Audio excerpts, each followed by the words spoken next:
A quantidade de mortes por AVC caiu no Brasil. Segundo o levantamento feito pelo Ministério da Saúde, o número total de óbitos foi de 35.982 em 2022 para 34.159 em 2023, o que representa uma queda de 5%.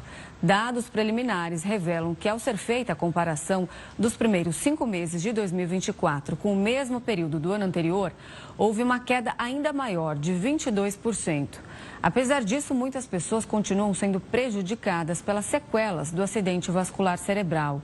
A quantidade de aposentadorias por invalidez decorrentes de AVC quase dobrou entre 2021 e 2023, saltando de 1.522 para 3.014 casos.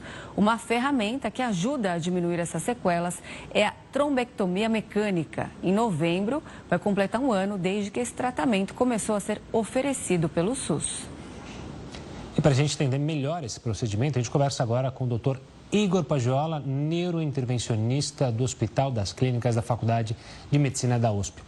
Doutor, uma boa noite, obrigado pela participação aqui conosco. Obviamente que eu quero começar nossa conversa você explicando que tipo de procedimento é esse, como é que ele funciona e por que ele tem sido tão utilizado e como ele pode ajudar a evitar casos graves do AVC.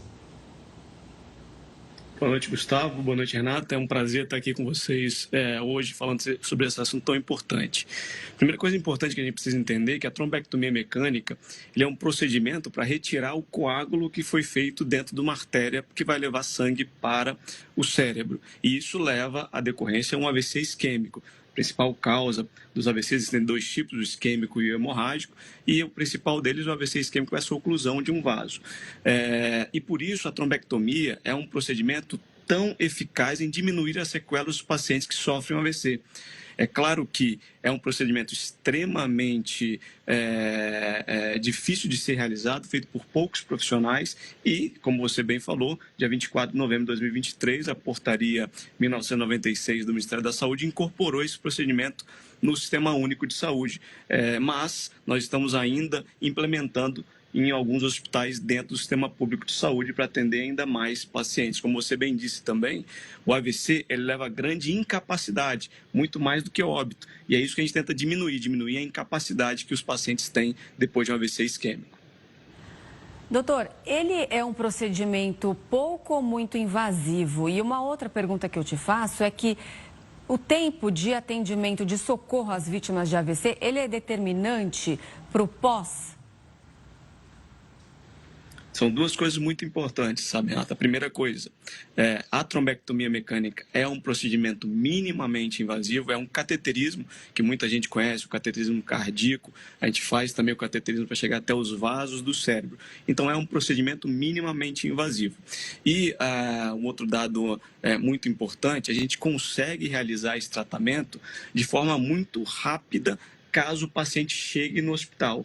Hoje nós temos dados que se o paciente ele é atendido nas primeiras 6 horas do início dos sintomas, ele tem uma grande chance de não ter sequelas após o tratamento. Então o paciente precisa ser diagnosticado de forma rápida, solicitados os exames de investigação de forma rápida, para aí sim indicar o tratamento da trombectomia mecânica. Não são todos os pacientes que sofrem AVC que vão se beneficiar desse tipo de tratamento. Existe uma parcela de pacientes que se beneficiam e nós precisamos ter profissionais que estão atendendo no pronto-socorro, no pronto-atendimento, nas unidades de pronto-atendimento e nas unidades básicas de saúde, que tenham conhecimento e saibam rastrear esses pacientes e consigam investigar de forma rápida, porque cada minuto conta no atendimento do AVC. Se nós formos pensar, a cada minuto que um paciente passa com uma oclusão desse grande vaso que leva sangue para o cérebro, ele perde 1,9 milhão de neurônios. Então, essa incapacidade ela é muito relacionada ao tempo. Quanto mais precoce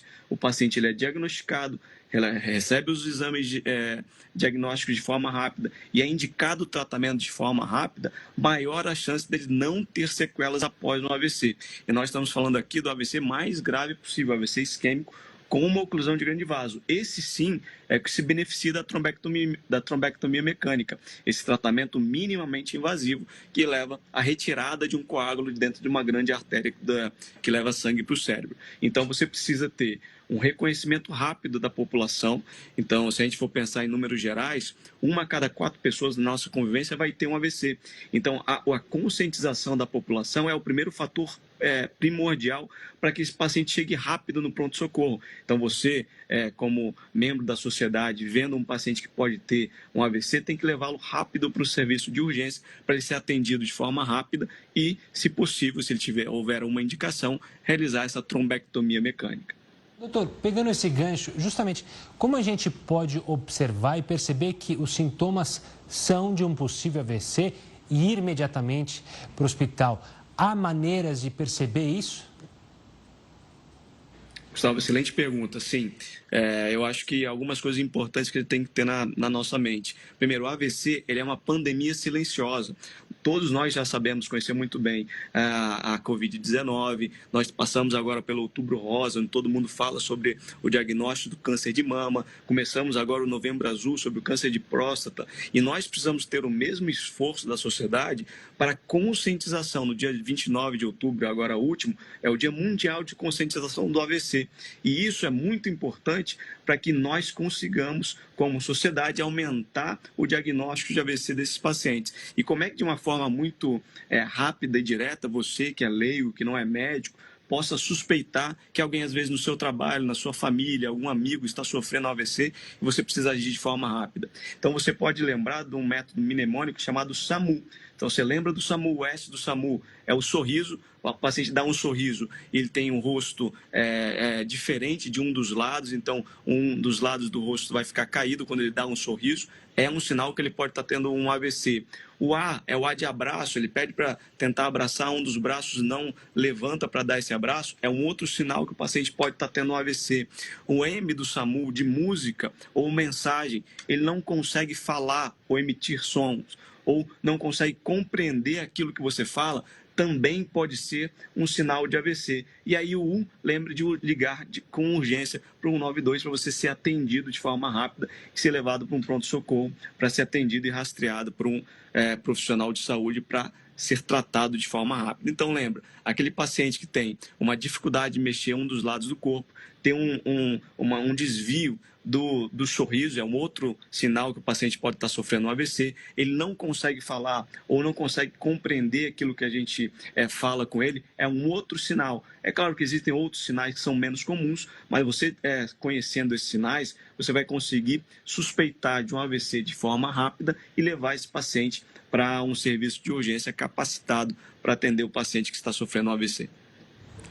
Doutor, muito obrigada pela sua participação aqui no Jornal da Record News, nos trazendo esclarecimentos aí tão importantes. Uma boa noite, até a próxima. Muito obrigado, Renato. Muito obrigado, Gustavo, pelo convite. Espero que a gente consiga, com essas informações, salvar cada vez mais pessoas dessa incapacidade tão grande que essa doença leva. Muito obrigado e boa noite a todos. Uma boa noite, forte abraço.